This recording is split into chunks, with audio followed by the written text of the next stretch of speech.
Well, as we walk across in Long Island, there was barely any snow left over. Almost all of it has melted. A very long period, like 2-week period, with snow on the ground every day to some degree has now come to an end. And really, it was most days for the past 4 weeks it had snow on the ground. And I really think that this could be close to the end of when there is measurable snow. Like, I'm being dead serious. We're getting to the point now where, honestly, snow isn't anything of a guarantee at this point. And it's a little upsetting to me. First of all, we drove home from Albany today, and I have not a lot of pictures, a few pictures, and there's a lot of pictures that I couldn't get because of how fast we were moving or not. But as we went home from Albany, you basically encountered you could tell that there was less and less snow cover and it was warmer the further down you went. I mean, the high in Albany today was like, what was it, like 25? It's 34 degrees where I am right now, and it's close to sunset, as you can tell. So obviously, latitude certainly plays a role in this.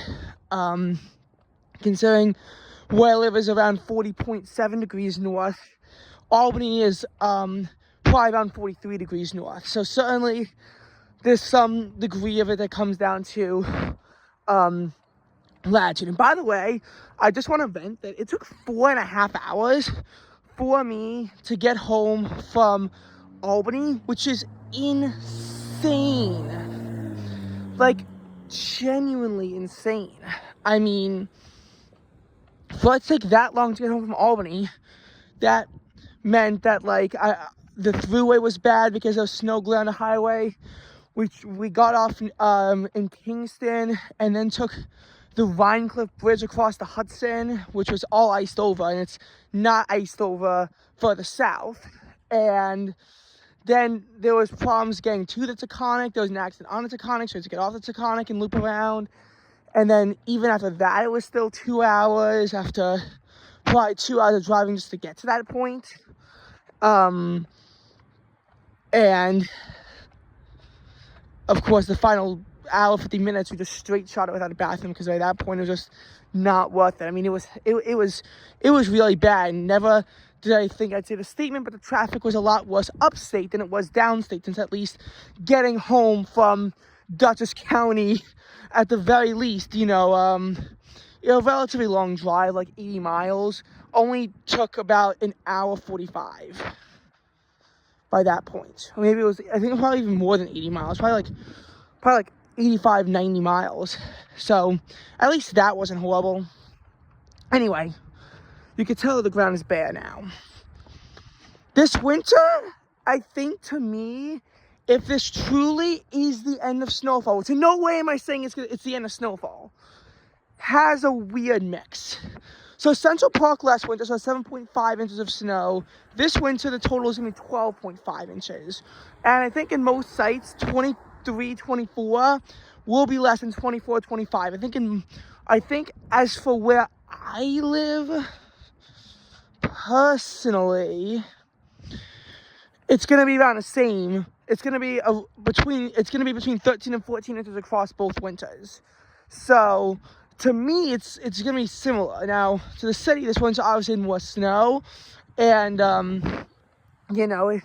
it really just depended on your location, because I know Kennedy had more snow last winter than they're at so far this winter. Islip, I think they're around dead even. Bridgeport is very similar. LaGuardia had a lot more this winter than last winter. Newark, I think, is pretty even, like probably within an inch or so. So it's a different feeling.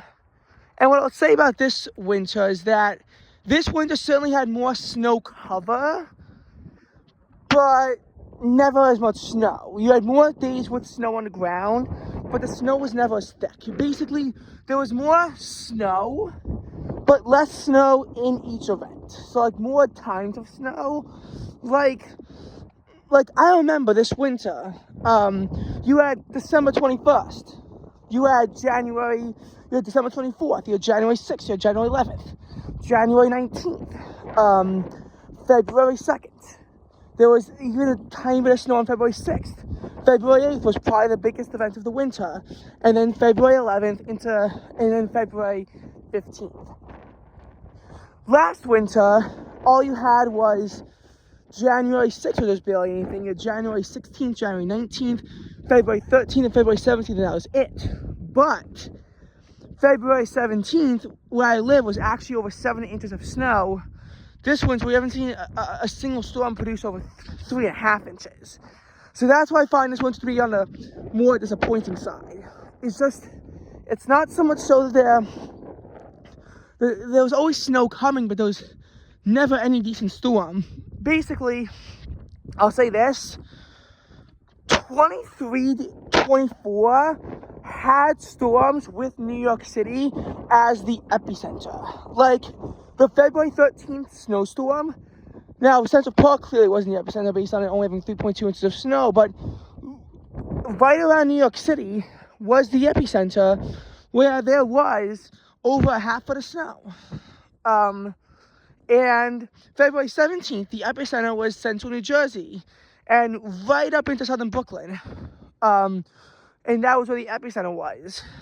So at least the epicenter hit or was close to New York City in a few storms. In this winter, there were times where, there were storms where in almost every major storm, I think the big exception being the Gulf Coast storm, New York City got a piece of it, but never the full thing. January 6th mainly hit areas in Maryland and DC, and New York City got less than an inch on a northern fringe. The 11th only got a half inch of snow on the ultra northern fringe, as the storm primarily affected Atlanta and the I-20 corridor, with another storm missing us to the north. January 19th and December 21st, I think New York City did get reasonable amounts of those storms, but again, even those storms, they got a bit jabbed, considering that those storms hit harder for the north.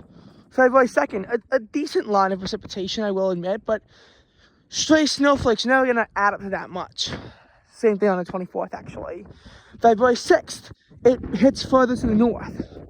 On February 8th, decent phasing actually gives New York City its best snow event, as everywhere gets over 3 inches, and it all comes down in a couple hours. So that was actually really good. That was our best snow all winter. February 11th and the 12th, New York City gets, and the metro area gets in the 1 to 2 inch range this time, but again, much of the snow misses and it hits harder in DC, Maryland, Virginia, the mid-Atlantic, and New York City gets a northern fringe. It's more significant this time than it was on January 6th. This at least felt like January 16th, 2014, where New York City at least got a reasonable amount of snow, whereas January 6th felt like January 19th, 2024, where it really didn't. And then February 13th, no snow in New York City as the entirety of the storm system passes to the north. And February 15th, again, only about a half inch or so, mainly because it's heavier further north, and then that line of precipitation actually brings about an inch of liquid to New York City, of much needed liquid. But again, February does not look to be having the wettest ending, and the rain is desperately needed around here. So what can I say? February 20th still has a chance of producing even 2 inches of snow. However, every model run is getting less and less encouraging. The epicenter is going to be coastal North Carolina and Virginia Beach, and even though there was hope for a significant winter storm of 6 inches, of potentially even a foot of snow, it's backpedaled significantly. I think that there's a chance that we can get a piece of it and potentially get in a 1 to 2 inch range, but it's not going to do anything that significant. It's not going to be this kind of storm that can really cause anything significant to happen. February 25th, I think the back end could produce snow, and if it trends colder, it could be. That's looking a bit more promising in terms of liquid. But I don't know. I'm not too optimistic about February 25th. March. First week of March, you have time, but it's going to be a blowtorch early on. And while technically warm patterns in February and mid-February can bring snow like it did in 2024, it's tough in March to be in a warm pattern and have snow.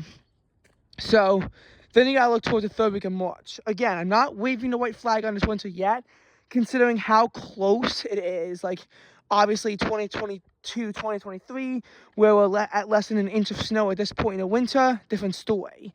But I just feel like the snow is just, it's gonna be gone, and I don't know how much, if anything, is gonna be, coming back in the near future. That's just what I'm trying to say, is that it's gonna be one of those weird things where we had snow on the ground and it's gone, and who knows when we're getting it back, because genuinely it might be December or even January 2026, because who knows how unpredictable weather is. Again, I don't think that this is the end for winter. I don't think this is the end. I think winter still has a little bit more left in it. It's just got to show me that it can, because we're entering on a cold pattern. The question, as is every cold pattern, is how much can we capitalize on it? How much snow can we get out of this pattern? And again, it's just we got to check everything and see where the system is going to be moving, not just on the 20th, but also 25th, 26th. That storm system we have to check. And March can always have some potential. Do I think New York City has a chance of hitting average? Absolutely not. But do I think it could hit the low end projections of 18 inches? I think that's certainly possible. And could it have a 4-inch winter storm? Unlikely, but again, I would not close the door on that yet. But what I can say is that the snow is all gone, and it's not looking too promising.